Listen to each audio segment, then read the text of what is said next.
U.S. President Joe Biden wrapped up his trip to Angola with a tour of Lobito Port on Wednesday. The ocean terminal of a U.S.-backed railway redevelopment corridor will have a report from Angola. As Spain's Canary Islands continue to receive a record number of West African migrants, the government is working out a plan to offer visas to hundreds of undocumented immigrants in the country. And Zambia aims to have total control and end HIV/AIDS epidemic by 2030 through education. All this and much more coming up on today's Africa 54.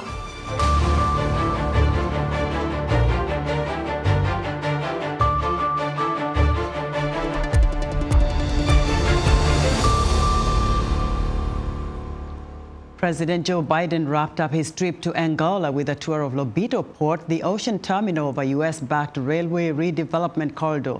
The president met with workers and spoke with leaders about what the so-called largest U.S. investment in a train project outside America. VOA's Anita Powell traveled with the president and has this report. This is what President Joe Biden journeyed from Washington to this western Angola port to see: the future. When I launched this project with our G7 partners last year, I said our goal was to build a better future. And folks, the future is here. It's now. The future is here. On Wednesday, Biden capped his first and only presidential visit to the continent at Angola's Lobito Port, the terminus of a 1,300-kilometer U.S.-financed rail line that brings critical minerals out of Africa's remote interior. The United States has invested about $4 billion to refurbish the dilapidated tracks, which run from copper-rich Zambia through mineral-rich Congo and then to the port. Once the full route is completed, which officials say will happen by the end of this decade, the system will cut a road journey of some 45 days to a rail trip of just 48 hours. On Wednesday, Biden announced the U.S. will invest another $600 million to upgrade the rail, develop the corridor, and expand agriculture. And while this project is small compared to China's sprawling Belt and Road Initiative, Biden emphasized that the U.S. seeks true partnership with African nations. The United States understands how we invest in Africa is just as important as how much we invest in Africa. Regional heads of state met with Biden to tout the project and plot a path forward. This will be a linchpin for the economic development that will provide the participation of small and medium enterprises in the business value chain, mainly in agriculture, industry and mining, in order to increase trade and economic growth of the SADC region and the Eastern African region. The corridor is way more than just a transportation access. It is a unique opportunity for regional integration, economic transformation, and to improve the living conditions of our fellow citizens. Analysts are quick to note that this is no charity. From the US and EU point of view, it's like if we don't have access to the critical minerals for the green economy, will lag behind in terms of greening the global economy. And a top Angolan agricultural official told VOA that Angola hopes to use this boost to one day export higher value items duty-free to the U.S. through the Africa Growth and Opportunities Act, or AGOA.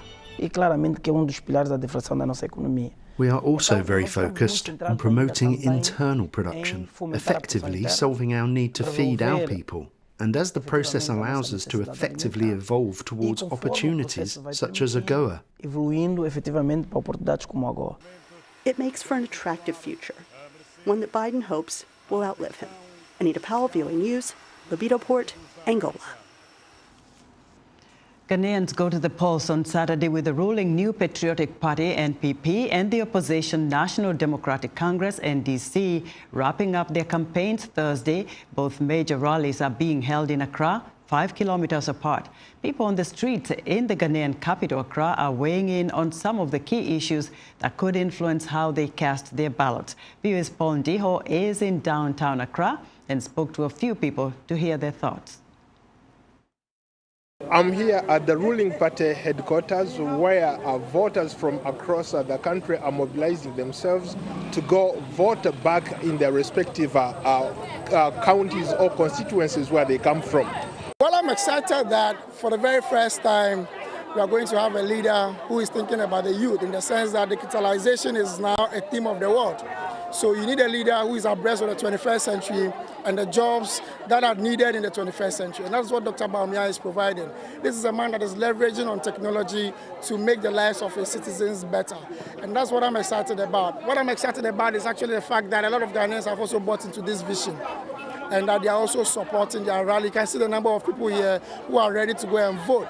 For the very first time, you've seen huge numbers trooping to the party headquarters, using the party headquarters as their converging point to go and vote. And that's a sign. That's a very good sign. The way Dr. Bawumia is carrying himself, he's a man that we can trust, he's an honest person, he is a frank-speaking person. It's not like John Mahama. He will tell you this. When he go to abroad, the country is so hard, Africa is so suffering because of COVID. When he comes to Ghana, he will turn and say the government is destroying the economy. So we want somebody who can be truthful, who can be reliable, who can be so assured and assertive by himself for us to. That is what excites me. For now, for once, I have voted since 92. I have seen the leaders from Rawlings, President Kufuor, came to Atta Mills, came to John Mahama, came to Nanado, and we have witnessed their policies and programs. And I can tell you, if Ghanaians fail, they make a mistake and change this government, this country will hit down again. Why are you excited about Dr. Bawumia? Because he has brought a lot to Ghana and the people of the youth. One, about the digital and the transfer. First, when someone sends you Momo, you have to send it through MTN to MTN. But now, it goes through all the other networks. And now you can even take money from your bank account, and you can even send from your phone to your bank. So that's the reason why I'm excited about Dr. Mahmoud Bawumia. We are poised for victory. As you just see the euphoria and everything that is happening. Ghanaians are going to vote based on the economy, because, you know, whenever the stomach is hungry, you know that a hungry man is an angry man. So Ghanaians are very hungry and angry. So that is why everybody is calling for His Excellency, the experienced leader of Mother Ghana, who is coming to reset and bring Ghana to, reset again. So the cake that we have here in Ghana will be shared according to every region and every common Ghanaian, so we can all have a benefit of whatever, you understand, gifts nature gave to Mother Ghana. What brought me here is the betterment of the party, because we have been in position for over 8 years with no improvement. The economy is very hard. Even we, the youth, we don't have work to do. So we want our incoming president to come so that we'll get a work to do. Yes, the economy is very bad. It's very, very, very bad. And I don't think this economy can help the generation. So we have to fight and remove them so that the best party as a NDC will come and take over and manage the economy better for us. Paul Ndiho, VOA News, downtown Accra. The southern African country of Namibia has elected the country's first female president. Netumbo Nandi-Ndaitwah of Namibia's ruling SWAPO party was announced winner of the presidential election on Tuesday. Ndaitwah, 72, is the current vice president, and her victory will extend SWAPO's 34 years in power. For more on what Namibians can expect from the incoming president, I'm joined live via Skype from Windhoek, Namibia, by Henry Shimutuikeni, an expert on Namibia electoral law. Henry, welcome to Africa 54. Definitely history has been made with Namibia choosing the first female president. What is she likely to change in order to fix the country's economy, one of the most critical demands Namibians have been looking forward to? Look, I think most demands of Namibians, both young and old at this stage, and it's in all parties' manifestos, is the aspect of housing.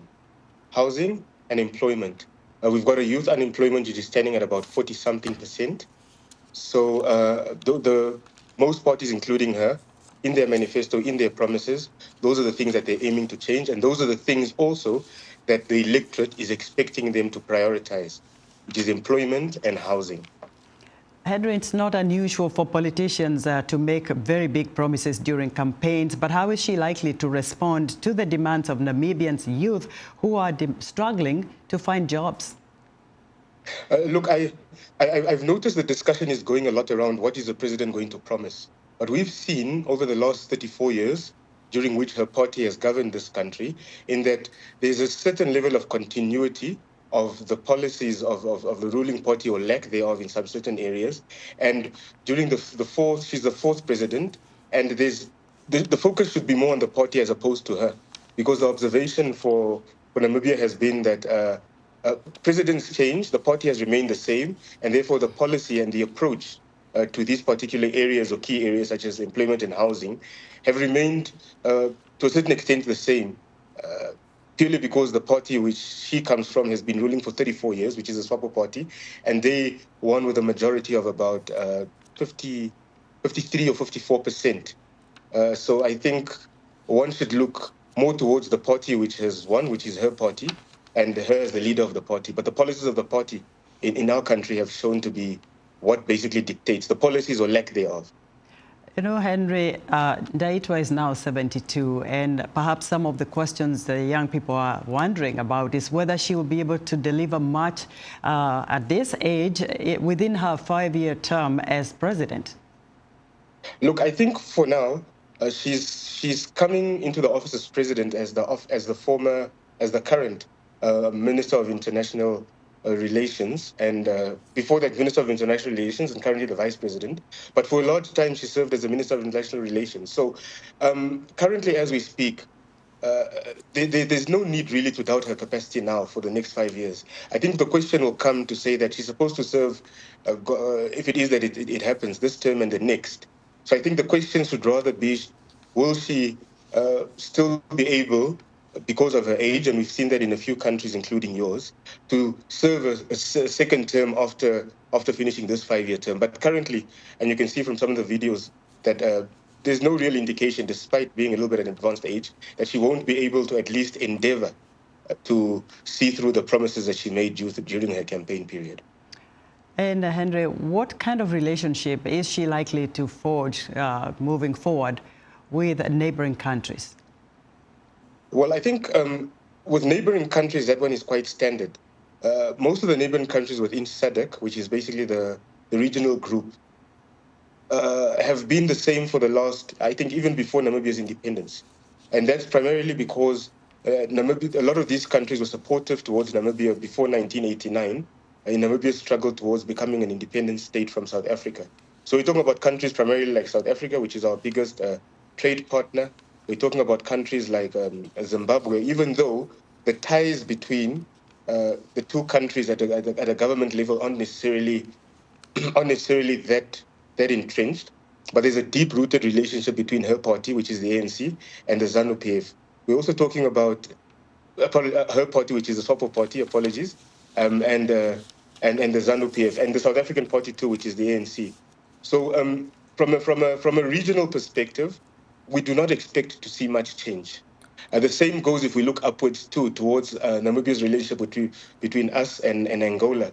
That is a very, very important, at least for the ruling party, important historic and symbolic relationship which they have. So from a regional perspective, we do not expect to see much change. Perhaps that would be interesting from a regional perspective to see the dynamics of our relationships with Botswana, given that there has been a few tensions between the few countries, but merely based on border issues, but primarily seeing that that Botswana has seen basically a total change of government. So I think the interesting thing will be to see from a regional perspective what is Namibia's relationship going to be with, how is she going to guide it in terms of interacting with Botswana. Henry, many thanks for your insight into this. Henry Shimutwikeni is an expert on Namibia's electoral law.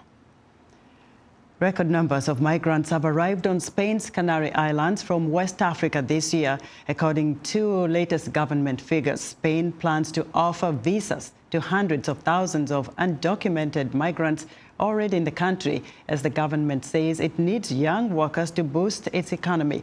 Henry Ridgwell reports. About 41,425 migrants arrived by boat on Spain's Canary Islands from West Africa between January 1st and November 30th, according to government figures, an all-time record. Most are from Mali, Senegal and Morocco. Adult migrants are held at camps as they await transfer to the Spanish mainland. Among the residents is 36-year-old Bokar Gueye from Mauritania. They will give the tickets to everyone, but it is not easy. Everyone will wait their turn. With all the difficulties at sea, I think that the rest, we can be patient. Spain is bucking the political trend against migration in much of the rest of Europe.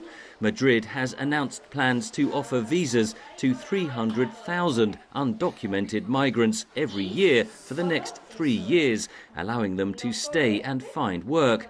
Spain needs young workers' taxes to fund the pensions and healthcare of its aging population, according to the Minister for Migration, Elma Saiz. Spain must choose between being an open and prosperous country or being a closed and poor country, and we have chosen the former. That is why there are already 2.9 million foreigners paying monthly social security contributions. The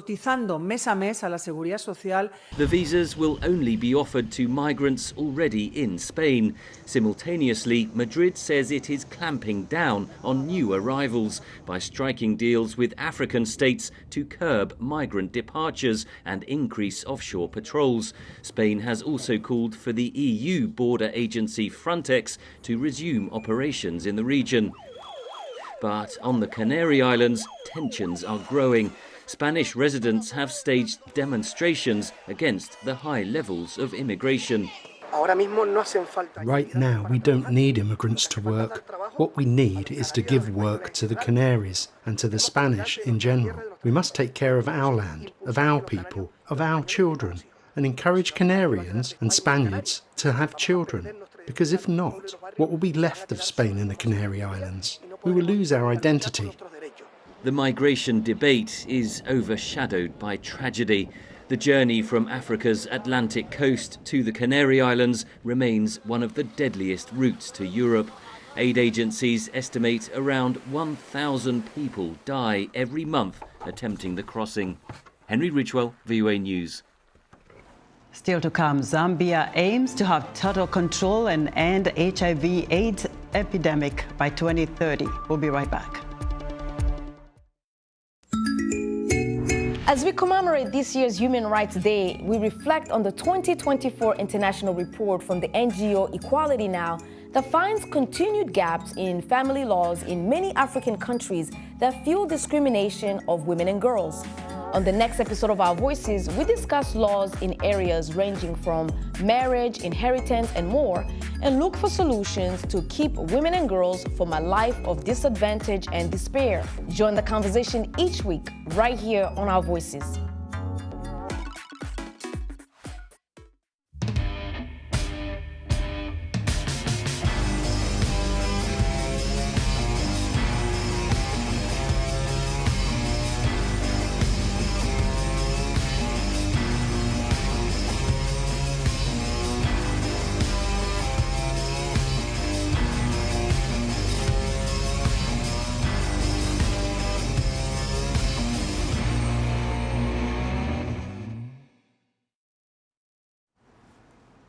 In other news, travelers lined up in front of ticket counters at Cape Town International Airport as South Africa Airlines pilots go on strike over wage negotiations. Flights to Perth and Sao Paulo have been cancelled with flight changes to Durban, Port Elizabeth, Windhoek and Mauritius.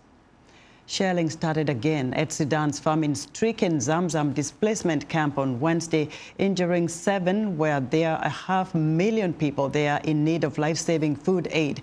The RSF, which is fighting the army for control of nearby Al Fasher state capital of North Darfur state, had begun attacking the camp on Sunday and Monday. Mauritanian President Mohamed Ould Ghazouani met with Spanish Prime Minister Pedro Sanchez at Moncloa Palace before chairing the Spain-Africa Strategy 2025 to 2028. It's a strategic partnership working on migration issues. In Zambia, an education and prevention program known as the Total Control of the Epidemic Project is focused on ending AIDS as a public health threat by 2030. Kathy Short reports from Petauke, Zambia. Lozi Zulu has been living with HIV/AIDS for 5 years, one of an estimated 1.3 million Zambians living with the disease. But she's getting help from the global NGO Humana People to People program, a project that is working with communities here to fight HIV/AIDS, malaria, and tuberculosis. Zulu got pregnant after testing positive for HIV, but her son is HIV negative. She credits medical interventions that help mothers access life-saving antiretroviral drugs or ARVs to prevent mother-to-child HIV transmission. I have been living like this for 3 years, almost 4 years. So we go together with my husband to collect our medication. We take PrEP and ARVs together. So I'm very happy we are still together.